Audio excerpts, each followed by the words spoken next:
तो कहानी की शुरुआत में हम एक वार के दौरान डैन और उसके साथियों को पानी में गिरते हुए देखते हैं। यहाँ से 28 साल पहले की एक कहानी बताई जाती है, जहाँ डैन एक हाई स्कूल में बायोलॉजी का टीचर होता है। डैन अपने वाइफ एमी और अपनी बेटी मुरी के साथ रहता है। डैन को आर्मी रिसर्च लैब में काम करने का इंटरेस्ट होता है, इसलिए उसने army research lab job apply किया होता है, जिसका आज ही के दिन इंटरव्यू है। डैन अपने घर जाता है। आज उसके घर में क्रिसमस पार्टी होती है। तभी डैन एमी को इंटरव्यू के बारे में बताता है, जिस पर एमी उस पर गुस्सा होती है, क्योंकि वह चाहती है कि डैन आज के दिन उसकी फैमिली के साथ स्पेंड करे। साथ ही एमी बताती है कि तुम्हारे पिता ने मूरी को क्रिसमस कार्ड भेजा है, जिससे डैन को गुस्सा आ जाता है, क्योंकि वो अपने पिता से नफरत करता है। असल में उसके पिता ने उसे छोड़ दिया था। तब से ही डैन उनसे बात नहीं करता है। इसके बाद डैन अपने इंटरव्यू के लिए जा ही रहा होता है, जिस दौरान उसे कॉल से पता चलता है कि उन्होंने उसको रिजेक्ट करके वो जॉब किसी और को दे दी है। डैन को बहुत गुस्सा आता है और वो अपनी फाइल को डस्टबिन में डालकर अंदर आ जाता है, जहां वो मूरी और एमी के साथ बैठकर फुटबॉल मैच देखने लगता है। जिस दौरान बीच मैच में अचानक एक पोर्टल खुलता है और देखते ही देखते उसके अंदर से बहुत सारे सोल्जर्स बाहर आते हैं। इन सारे सोल्जर्स का लीडर लेफ्टिनेंट हार्ट भी वहां आती है, जो सभी लोगों को बताती है कि वो लोग फ्यूचर से आए हैं, जहां 2051 में व्हाइट स्पाइक नाम के एलियन और इंसानों के बीच जंग छिड़ गई है और वो इस जंग में हार रहे हैं। अगर ऐसा ही चलता रहा तो 11 महीने में पूरे धरती से इंसानों का खात्मा हो जाएगा। हार्ट सभी को हेल्प करने का कहती है, ताकि वो इस जंग में जीत सके। इस इंसिडेंट के बाद सभी देश उनकी हेल्प के लिए आम लोगों को सेना में भर्ती करके उन्हें फ्यूचर में भेजते हैं, पर फिर भी फ्यूचर वाली दुनिया में इंसानों की आबादी 5 लाख से कम बचती है। साथ ही फ्यूचर में भेजे 50% लोगों की जान गंवाने से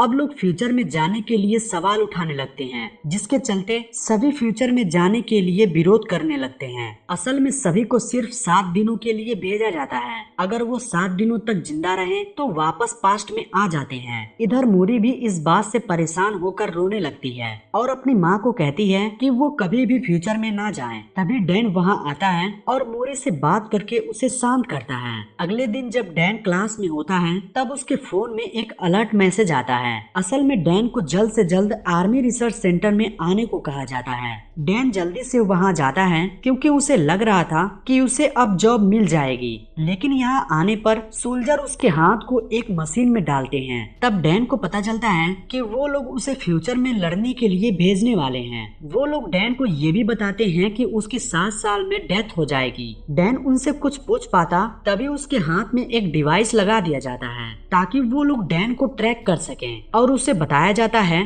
कि अगर उसने इस डिवाइस के साथ छेड़छाड़ की तो उसे जेल भी हो सकती है। अब डैन को 24 घंटे के अंदर अपने पर्सनल काम निपटाने को कहा जाता है, क्योंकि उसके बाद उसे जंग के लिए ट्रेन किया जाएगा। ये सब डैन के मर्जी के बिना हुआ था, पर अब वो कुछ भी नहीं कर सकता था। तभी हम एमी को देखते हैं, जो कि एक थेरेपिस्ट है और फ्यूचर से वापस आए लोगों की काउंसलिंग करती है। इसके बाद वहाँ डैन आता है और एमी को बताता है कि उसे 2051 में भेज रहे हैं। एमी जानती थी कि वहाँ से वापस आना मुश्किल है, इसलिए वो डैन को वहाँ जाने से मना करती है, जिस पर डैन बताता है कि उन्होंने उसके हाथ पर ट्रैकर लगा दिया है, इसलिए अब चाहकर भी वो कुछ नहीं कर सकता। जिस पर एमी डैन को उसके पिता की हेल्प लेने को कहती है, क्योंकि सिर्फ उसके पिता ही उस डिवाइस को बाहर निकाल सकते हैं। इसके बाद वो अपने पिता के पास जाता है, जहां उसके पिता डिवाइस को निकालने के लिए तैयार हो जाते हैं, पर पुरानी बातों को याद करते हुए दोनों के बीच बहस होने लगती है।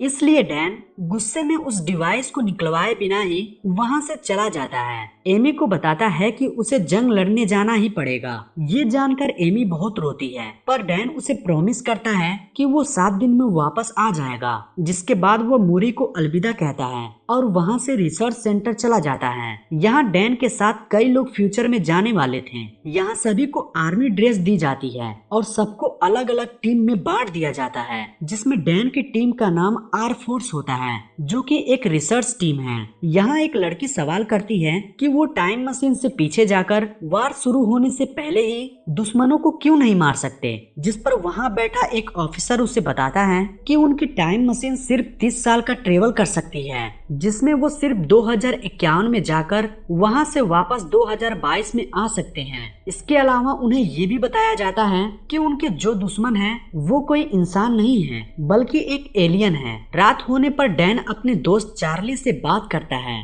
जिस दौरान इमरजेंसी अलार्म बजने लगता है। तभी लेफ्टिनेंट हार्ट सबको अभी के अभी फ्यूचर में जाने के लिए कहती है। अब क्योंकि सबको ट्रेनिंग खत्म करने के बाद वहां ले जाना चाहिए था, पर लेफ्टिनेंट हार्ट का कहना था कि एलियन ने उसके रिसर्च लैब पर अटैक किया है। अगर वो लैब तबाह हो गई तो हम जंग में हार जाएंगे। इसके बाद सभी को एक जगह पर बुलाया जाता है और फिर एक एक करके उन्हें फ्यूचर में भेजने लगते हैं, जिस दौरान सिस्टम में कुछ खराबी आ जाती है, जिसके कारण वो सभी जमीन पर पहुंचने की जगह आसमान में ही रह जाते हैं और फिर एक एक करके सभी नीचे गिरने लगते हैं। ये वही सीन था जो हमें कहानी की शुरुआत में दिखाया था। यहाँ डैन और कुछ लोग एक स्विमिंग पूल में गिरते हैं, जबकि बाकी के लोग जमीन पर गिरकर मर जाते हैं। यहाँ का हालत देखकर वो सभी दंग रह जाते हैं, क्योंकि हर तरफ सिर्फ एलियन थे। इसके बाद हम फ्यूचर की दुनिया के कर्नल को देखते हैं, जो बचे हुए लोगों से कांटेक्ट करती है। वो डैन को टीम लीडर बनाते हुए कहती है कि उसे रिसर्च लैब में फंसे लोगों को बचाना होगा। डैन अपनी टीम के साथ लैब की ओर निकल जाता है। सभी लैब पहुंच जाते हैं और देखते हैं कि एलियन ने सभी लोगों को मार दिया है। जब कर्नल को इस बारे में पता चलता है तो वो बहुत दुखी होती है और डैन को लैब में रखे हार्ड ड्राइव को लाने को कहती है। इन लोगों के पास ज्यादा टाइम नहीं होता है क्योंकि एलियंस लैब में आने वाले थे। जिसके बाद कर्नल डैन को लैब में रखी सभी बायोलॉजिकल मटेरियल भी साथ लाने को कहती है, जिस दौरान वहाँ एलियन भी आने लगते हैं। इसलिए यहाँ की आर्मी लैब के ऊपर बम गिराकर उसे पूरी तरह तबाह करने के लिए निकल जाती है। कर्नल बताती है कि डैन और उसके साथियों के पास सिर्फ 3 मिनट हैं, जिसके बाद लैब को ब्लास्ट कर दिया जाएगा। पर जब वो लोग लैब के बाहर जा रहे होते हैं तभी एलियन उन पर अटैक कर देते हैं। ये एलियंस बहुत ही ताकतवर होते हैं और उन पर गोलियों का कोई भी असर नहीं होता है। एलियंस के अटैक में डैन के कुछ साथी मारे जाते हैं। अब जैसे ही बचे हुए लोग लैब से बाहर आते हैं तब वहाँ बहुत सारे एलियंस आने लगते हैं और उन लोगों का पीछा करने लगते हैं। इस बीच वहाँ आर्मी आ जाती है, पर एलियंस उन्हें जान से मार डालते हैं। कोई रास्ता न दिखने पर डैन और बाकी के लोग एलियंस पर शूट करने लगते हैं। थोड़ी ही देर बाद वहाँ बम गिराया जाता है,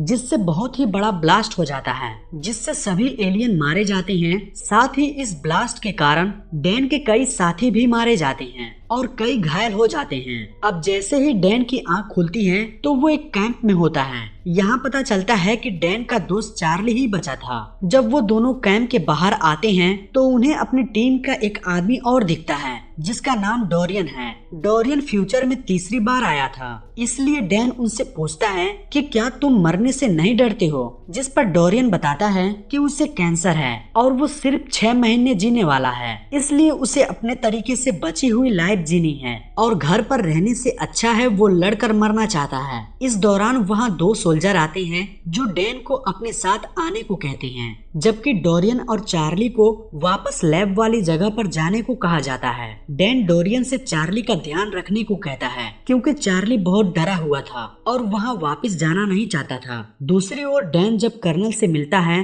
तो उसे पता चलता है कि वो उसकी बेटी मूरी है। असल में मूरी फ्यूचर में बड़ी हो चुकी थी। डैन उसे कर्नल के पोज पर देखकर बहुत ही खुश होता है और खुशी से रोने लगता है। अब जैसे ही डैन उसे हक करने वाला होता है तब मूरी उसे रोक देती है। साथ ही वो उससे कहती है कि मैंने तुम्हें यहाँ पर इमोशनल होने के लिए नहीं बुलाया है, बल्कि एक खास वजह से बुलाया है। जब डैन उस वजह को पूछता है तो मूरी उसे वक्त आने पर सब कुछ बताने को कहती है। इसके बाद मूरी डैन को अंदर ले जाती है और फीमेल व्हाइट स्पाइक के बारे में बताती है। मूरी का कहना था कि फीमेल एलियन बहुत ताकतवर और गुस्सैल होती हैं, जो कि जमीन के नीचे अपना घोंसला बनाती हैं और एलियन को पैदा करती हैं। इस फीमेल एलियंस की हिफाजत सभी मेल एलियन करते हैं और उसकी हिफाजत में अपनी जान तक दे देते हैं। मूरी डैन को अपने साथ एक मिशन पर ले जाने को कहती है। इस मिशन में वो फीमेल एलियन को पकड़कर उसके डीएनए से एक टॉक्सिन बनाना चाहती है, जिससे सभी एलियन को मारा जा सके।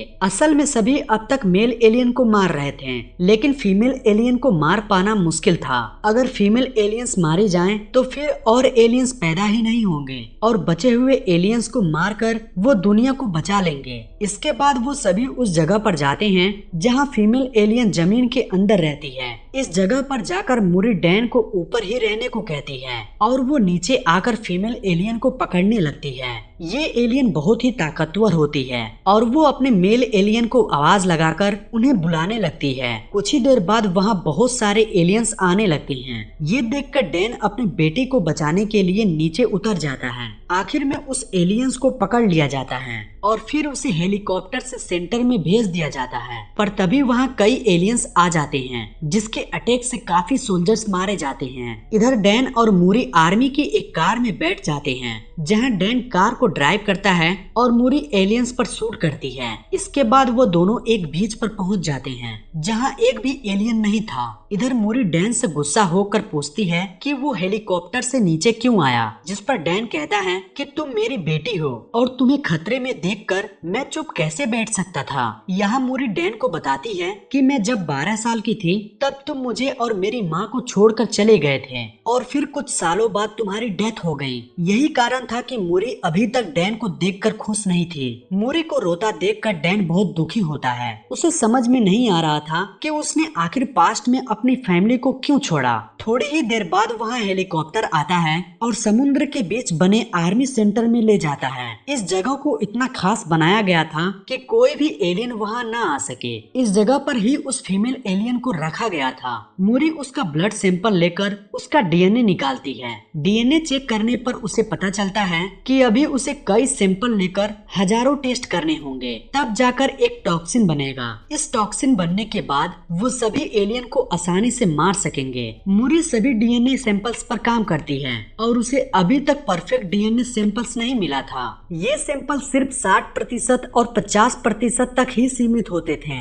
मूरी पूरी रात जागकर सैंपल टेस्ट करती है पर अभी तक उसे कोई अच्छा रिजल्ट नहीं मिलता है। इसके बाद वहाँ डैन आता है और मूरी को रेस्ट करने को कहता है। आज ही के दिन डैन को यहाँ 7 दिन हो चुके थे, इसलिए अब उसे वापस 2022 में जाना था। डैन मूरी से पूछता है कि आखिर उसने उसे यहाँ क्यों बुलाया था, जिस पर मूरी कहती है कि अगर ये टॉक्सिन बन गया तो इसे अपनी दुनिया में वापस ले जाना तुम्हारा काम है, क्योंकि यहाँ और टॉक्सिन बनाने में काफी वक्त लग जाएगा। पर जब तुम इसे लेकर अपनी दुनिया में जाओगे तो इसे बनाने के लिए काफी वक्त होगा। जब ये टॉक्सिन बन जाएगा तो वो अपनी दुनिया में वार को शुरू होने से रोक सकते हैं। इसी दौरान उन्हें एक डीएनए सैंपल टॉक्सिन 100% होते हुए दिखता है। तभी वो फीमेल एलियन जाग जाती है और जोर जोर से चिल्लाने लगती है, जिसकी आवाज सुनकर सभी मेल एलियंस वहाँ आने लगते हैं। इनकी तादाद इतनी थी कि सबको मारना मुश्किल था। एलियंस बुरी तरह सोल्जर्स को मारने लगते हैं।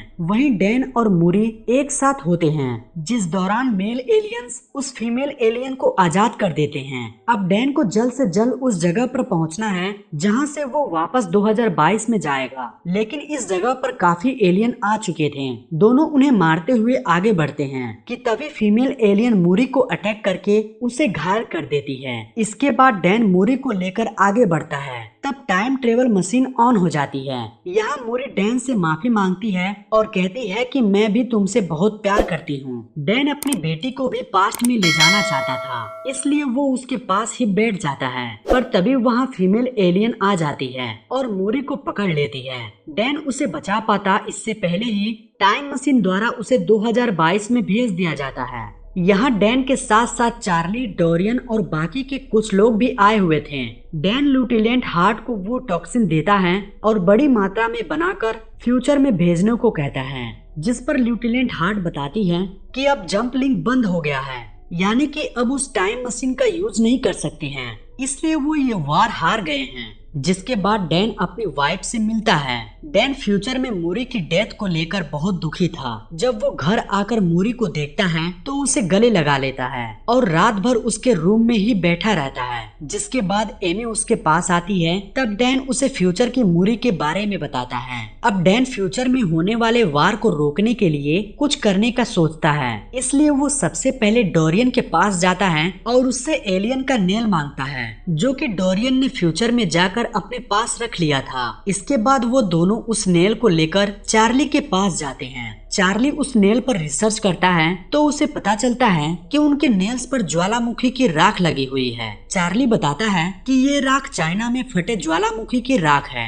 तब डैन कहता है कि लिeutenant हार्ट ने बताया था एलियंस का पहला हमला रसिया में हुआ था, फिर उनके नेल्स में चाइना की ज्वालामुखी की राख क्यों है। तभी डैन को उनका एक स्टूडेंट याद आता है जो कि ज्वालामुखी टॉपिक के बारे में बहुत कुछ जानता था, इसलिए वो तीनों उसके पास जाते हैं, जहाँ स्टूडेंट बताता है कि आज से 1000 साल पहले चाइना में ज्वालामुखी फटा था जिसकी लहरें रसिया तक पहुंच गई थी और फिर वो राख में बदलकर वहीं पर जम गई थी। फिर कुछ समय बीतने के बाद उस जगह बर्फ से ढक गई। ये सब जानने के बाद वो समझ जाते हैं कि जरूर कोई एलियन शिप आई होगी और फिर बर्फ ढकने के कारण वो वहीं दब गए होंगे, जो कि 2051 में बर्फ पिघलने के बाद धरती के ऊपर आ गए। जिसके बाद डैन और चार्ली डिफेंस ऑफ सिक्योरिटी के पास जाकर उन्हें सारे थ्योरी बताते हैं और रसिया जाकर सभी एलियंस को वार के पहले ही मारने को कहते हैं, लेकिन वो उन दोनों को थ्योरी पर यकीन नहीं करता है, इसलिए उसका साथ देने से मना कर देता है। इसलिए वो तीनों खुद ही वहां जाकर उस एलियन को मारने का सोचते हैं। अब डैन अपने पिता से हेल्प मांगने के लिए जाता है क्योंकि उनके पास प्लान था। डैन अपने पिता को सारी बात बताता है और कहता है कि उन एलियंस को मारने के लिए रसिया के ग्लेशियर पर जाना होगा, जिसके लिए उसे उनके प्लेन और एक पायलट की जरूरत है। डैन के पिता उसकी बात मान जाते हैं और साथ चलने के लिए रेडी हो जाते हैं। इसके अलावा डैन लिeutenant की मदद से बहुत सारा टॉक्सिन बनवा चुका था, जिससे लेकर वो रसिया चले जाते हैं। यहाँ डैन अपने साथ एक टीम लेकर गया हुआ था। वो सभी ग्लेशियर आइलैंड के ऊपर पहुँच जाते हैं और एक ब्लास्ट करके जमीन के नीचे जाते हैं, जहाँ उन्हें एक एलियन शिप दिखाई देती है जो कि काफी टाइम पहले क्रैश हो गई थी। वो अंदर जाकर देखते हैं तो उन्हें एलियंस की डेड बॉडीज दिखती है। यहाँ उन्हें पता चलता है कि कुछ एलियंस अपने आप को जिंदा रखने के लिए सो रहे हैं, जिसके बाद वो टॉक्सिन से उन एलियंस को मारने लगते हैं, जिस दौरान फीमेल एलियन जाग जाती है और उन सब पर हमला कर देती है। तब डोरियन सबको शिप से बाहर जाने को कहकर शिप को ब्लास्ट करके सब कुछ खत्म करने को कहता है। इसके बाद वो सभी एलियंस एक एक करके बाहर आने लगती हैं, जिन्हें डैन के पिता शूट करके मारते हैं, लेकिन ज्यादा एलियन होने के कारण डोरियन को शिप ब्लास्ट करनी पड़ती है, जिससे डोरियन की भी डेथ हो जाती है। यहाँ सिर्फ चार्ली, डैन और उसके पिता ही बचे थे। डैन के पिता बताते हैं कि एक एलियन यहाँ से भाग गया है। अब दोनों उसे ढूंढते हैं और चालाकी से उस पर शूट करते हैं। ये वही फीमेल एलियन होती है जो कि बहुत ताकतवर होती है और उसे आसानी से मार पाना मुश्किल है। तभी वो वहाँ से भागकर छुप जाती है और डैन पर अटैक करती है। ये देखकर डैन के पिता उस पर अटैक करके डैन को बचाते हैं, पर थोड़ी देर बाद वो डैन के पिता पर अटैक करती है। तब डैन जल्दी से उठकर उस एलियन को जान से मार देता है। इसके बाद डैन अपने घर आ जाता है और उसके साथ उसके पिता भी होते हैं। अब डैन डिसाइड करता है कि वो ऐसी कोई गलती नहीं करेगा जिससे उसका परिवार बिखर जाए, और इसी के साथ ये मूवी यहीं पर खत्म हो जाती है। दोस्तों, आपको इस मूवी की एक्सप्लेनेशन कैसी लगी मुझे कमेंट करके जरूर बताएं। वीडियो को लाइक करें और शेयर करें। आने वाली वीडियो को देखने के लिए चैनल को सब्सक्राइब करके बेल आइकन को प्रेस करें, जिससे आने वाली वीडियोस मिस ना हो। मिलते हैं अगले वीडियो में।